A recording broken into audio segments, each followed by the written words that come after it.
Now that I've hit 70, I'm thinking more about my mortality.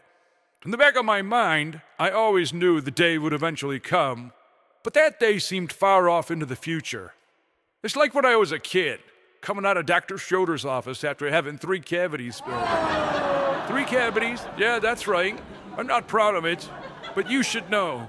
The amount of sugar that Tony the Tiger frothed his flakes with was simply insufficient for my 10-year-old palate. So at home it would be like, "Hey, Mighty, don't bogart that sugar. Pass it on over." And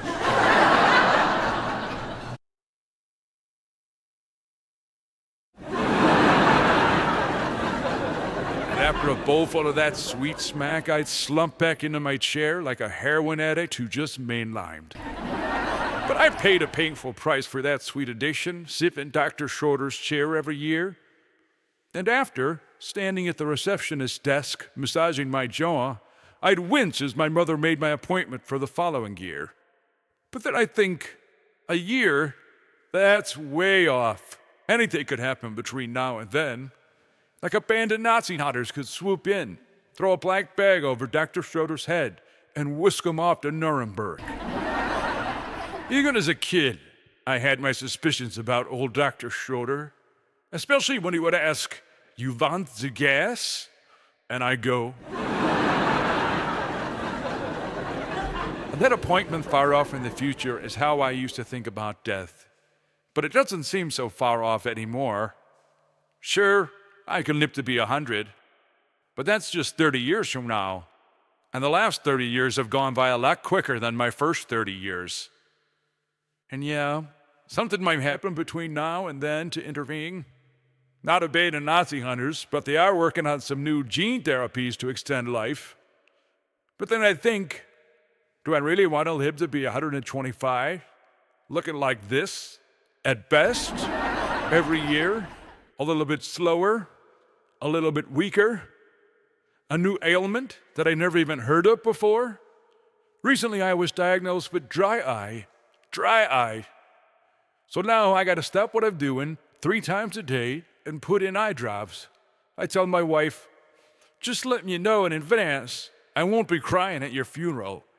Not that I won't be heartbroken, it's just, tear ducts have dried up." And I think a lot of old people finally let go just because they're tired of putting up with this kind of shit.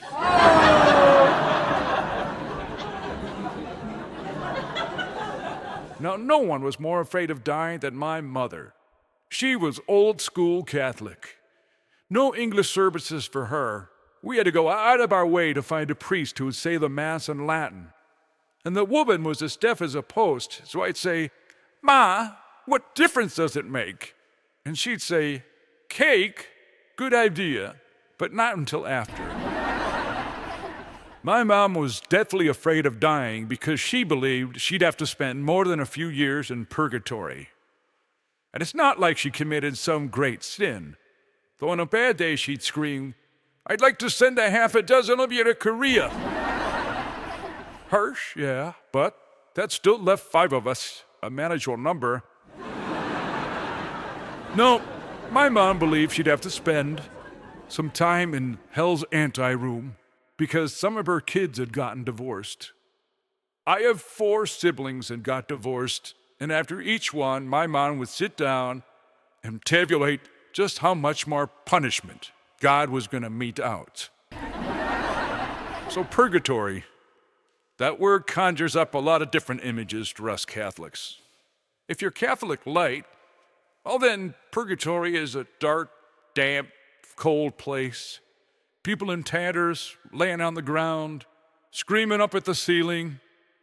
Basically, it's the Division Street subway station without the trains. But if you're heavy-duty Catholic, purgatory's gotta have some flames. Not those up-to-the-shoulder flames, like in hell.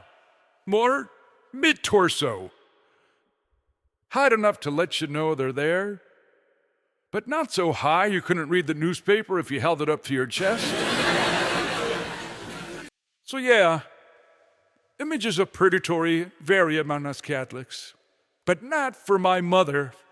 She knew exactly what purgatory was, because you see, At home, on her bookshelf, she had a copy of Dante's Inferno. And not just any copy of Dante's Inferno. She had an illustrated version of Dante's Inferno. If you wanted to know what purgatory or hell looked like, all you had to do was open up that book. No horror movie scared us kids as much as opening up that friggin' book. Now, you literary type will know that Dante describes 9 circles of hell. The first level is limbo. That's where you non-Christians are gonna go. Sorry to break that to you, Mustafa. Hey, what are you laughing at, Indira? You'd have to be a really virtuous non-Christian to get into limbo. No using AI on that homework assignment. No claiming the kid's bedroom as a home office on your taxes.